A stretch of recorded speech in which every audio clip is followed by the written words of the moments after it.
Hey, this is Manic, And this is Soul. and this is the start of my new series of videos called Let's Talk About ROM Hacks, and today we're doing Soul Hacks. So, do you want to tell us a bit about your ROM hack? Sure, I don't see why not. Uh, what I was going for with the ROM hack was I wanted the ROM hack to be difficult but still very fun to play.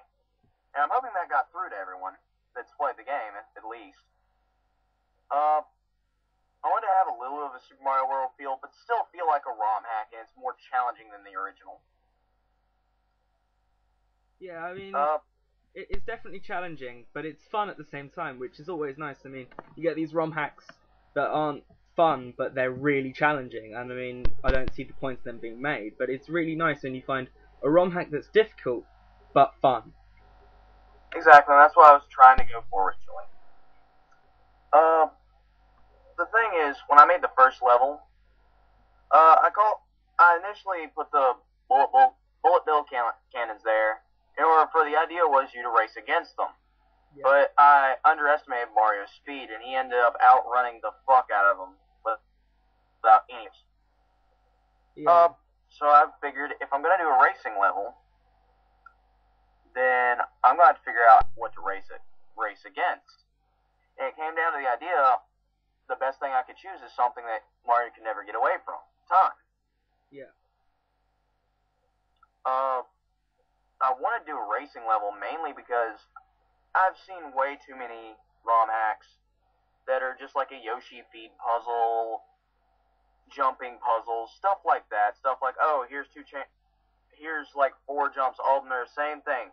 Chomp, 2 chomps, no block in the middle. 2 chomps, no block in the middle. 2 chomps, no block in the middle. And that's just tends to get tedious and annoying. Yeah, I've seen some race stages in other ROM hacks, like Vit Forward. It's not really a race, it's like running down the stairs to get your breakfast or watch a program that's just about to start as such. Except there are Koopas and Chomps just trying to kill you. It's short in time, but it's a short stage. It's just fiddly and it's trying to take the piss out of you. But I mean, Yeah, it's just trying to irritate you. yeah, I mean, I have to say, I really did enjoy it. I mean, I haven't as such completed it, because I mean, I did find it quite hard, and every time I try to record playing through this, I screw up at every single given moment I can, unintentionally, of course.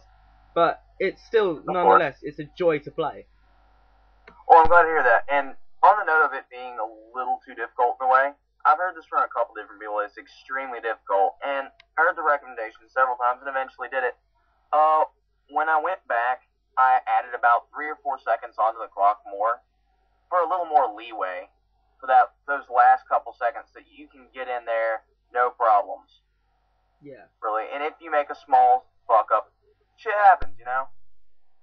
Yeah. And I mean, really, I was being harsh with the original version. I wouldn't say. I mean, it's not that you can't. It's not that you shouldn't use save states. It's the point that you can't use save states. I mean, the time goes by too quickly for you to have to stop, press the button to save state, and then continue. And even then, if you stopped in a certain place, you're gonna make the same mistakes over and over again with a save state. So was this like? Yes, very true. And that's why I tried to make it so that you'd mess up in a place once or twice, but it wasn't in a place where you'd repeatedly, it'd be something ridiculous that you'd screw up over and over and over because it's too precise. I tried to avoid that the best I could. Yeah, because I mean, like with a lot of ROM hacks, all you do is like, again, they're sort of where you just abuse save states. I mean, some of them you can't complete without save states, and which really frustrates me, because I have a policy when I play games is now to save state at the beginning of the level, save state halfway through it, and hit save state when you completed the level, so that you don't spend countless amounts of time replaying really hard ROM hacks throughout the entire level again just to complete it. So you can go back, say, halfway through just to get to the point again where you were. So it's like with this ROM hack, I mean, it's not too hard that you don't need save states, but it's doable as well as difficult. So you can't use them anyway, so there'd be no point in even bothering to make a ROM hack that it's a race that is too hard that you have to use save states. Yeah, then it would be pointless without adding time on for that. And still, if you were going to go that far, that would still be absolutely pointless. Yeah, because I mean, Um, there's the bit at the end I'm gonna want to bring up with you is the bit with the where you have the red shell, got a couple of seconds left, and you got to get over that wall to get to the end zone. Like I mean, on our first try of doing this video, you said that you could knock it through the top, but you don't necessarily have time to knock one of the blocks in so you can run through it. Some people, like if you're like me, who suck at jumping puzzles, you just want to get it over fast. So you're gonna like Cooper shell jump, but still, that's not that fast. That's still not the best. And generally, the original idea was, if you know that's coming, the best thing to do is you kick the red shell almost the moment you get over that pipe, nails Charlie, nails the block at the bottom, and you can just run on through. Yeah, I mean, there's things in it like when you have to jump the three pillars at the beginning, and then you jump onto the music blocks. I mean, I found this difficult because I suck at jumping puzzles, as I said again. But I mean, when you get to it, surely there's got to be some kind of reward if you make it, like you gain more time or you get through it. I mean, there's like considerable amount of time not wasted just by falling down, going through the water, getting up. Just by going on through, not only do you get, basically it's a lot faster. On top of that, there's a Yoshi coin thing there, and I made a point that there are 5 Yoshi coins in that level to collect if you wish to. Yeah, because like I said, I want to be reminiscent of World. So I wanted to at least make it so the Yoshi coins were there. Because I mean, it can't be one of those things if there's no coins at all. But having said that, I wouldn't really recommend getting the coins if you're not used to the level, because you waste a load of time just trying to get these coins. The coins was more of if you wanted to and you played through this a few times already and you just wanted to do it. Because generally you can find them just running through the level. You'll see them just spotting them going by. But you might be like, screw that. Yeah.